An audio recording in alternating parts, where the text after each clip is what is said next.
Hello everyone, welcome back to my channel. আমি তোমাদের দীপা। আজ আমি তোমাদের সাথে শেয়ার করব অরিন্দমের প্রি বার্থডে সেলিব্রেশনের একটা ছোট্ট মুহূর্ত। আর আজ আমি সন্ধ্যেবেলাটা ঠিক এরকমভাবেই ডেকোরেশন করার চেষ্টা করেছিলাম। অ্যাকচুয়ালি আমি চেয়েছিলাম প্রত্যেকটা দিন থিম অনুযায়ী একটু আলাদা আলাদা ডিফারেন্ট কিছু থিম আমরা মেনটেন করি।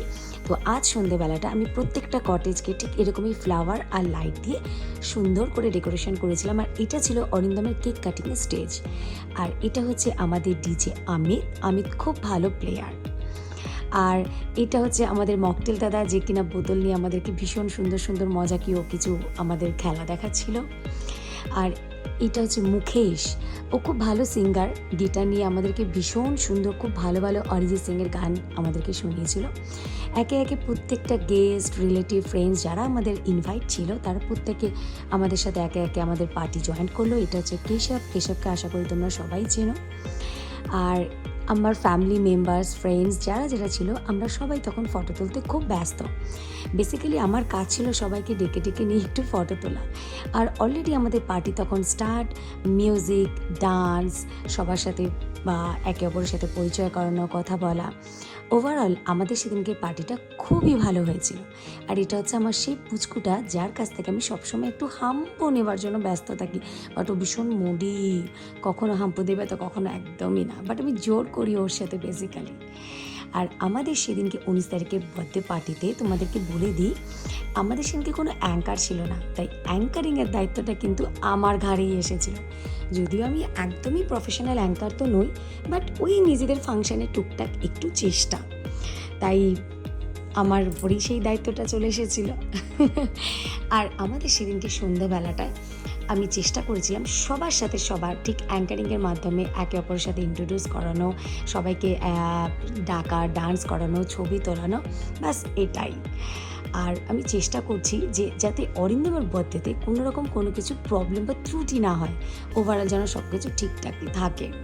আর আমি সেদিনকে ভীষণ মজার, ভীষণ খুশি ছিলাম, ডান্স করতেই ব্যস্ত। আর এদিকে দেখো এই পাগলটাকে আর কাউকে পাইনি, শেষমেশ কিনা সেই আমার গলাতেই মালাটা দিতে হলো। ব্যাস আর কি, আমিও তেমনি সবার সাথে একটু মজা করতেই ব্যস্ত। হ্যাঁ, অনেস্টলি অনেক দিন বাদে ব্যস্ততা লাইফের মধ্যে থেকে ফ্রেন্ডস, ফ্যামিলি, রিলেটিভ যারা ইনভাইটেড গেস্ট ছিল সবার সাথে খুব আনন্দ করেছি। আর এটা দেখো অরিন্দমের সেদিনকের জন্য কেক। অ্যাকচুয়ালি আমি অরিন্দমের প্রত্যেকটা কেক নিজে হাতে কাস্টমাইজ করেছি, মানে আমি চেষ্টা করেছি ডিজাইনগুলোকে করার। ডেফিনেটলি কেকটা কিন্তু আর আমি বানাইনি, ভেবো না কেকটা আমি বানিয়েছি, বাট আমি কাস্টমাইজ করার চেষ্টা করেছি। ওর অডি গাড়ি খুব পছন্দ, ফেভারেট, তাই জন্য আমি চেষ্টা করেছি প্রথম দিনের কেকটা একটু অডির কোনো ডিজাইন দিয়ে ওকে গিফট করতে। ওর খুব ভালো লেগেছিল। তোমরাও কিন্তু আমাকে ডেফিনেটলি কমেন্টসে জানাবে তোমাদের কেকটা কেমন লাগলো। এটা হচ্ছে অরিন্দমের মা, মানে আমার শাশুড়ি মা। আর মামনি ভীষণ মিষ্টি, খুব ভালো। আর এদিকেও আমাকে কেক খাওয়াতে ভীষণভাবে ব্যস্ত। বাট হ্যাঁ, আমার ডায়েট চলছিল, আমি কেক কিছুতেই খাবো না, বাট ও তো ছাড়বে না, একটু তো খেতেই হবে। সব কিছুতেই ওর জোর।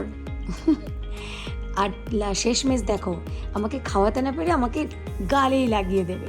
হ্যাঁ, সেদিনকে বার্থডেটা ওভারঅল খুব ভালো ছিল। I was so happy. And honestly যারা আমার এই ব্লগে যারা আছো, আমার ফ্রেন্ডস, ফ্যামিলি, সবাইকে বলবো honestly thank you for coming. অরিন্দমের বার্থডেটা তোমরা আসাতেই এত সুন্দরভাবে হয়েছিল। সেদিনকে ডান্স বাগারা, মিউজিক অ্যান্ড অল সব কিছু নিয়ে ওভারঅল আমাদের বার্থডে পার্টিটা কিন্তু খুব ভালো ছিল। তোমরাও কিন্তু জানিও কমেন্টসে, আর সাবস্ক্রাইব করো আর এইভাবেই পাশে থেকো। Thank you.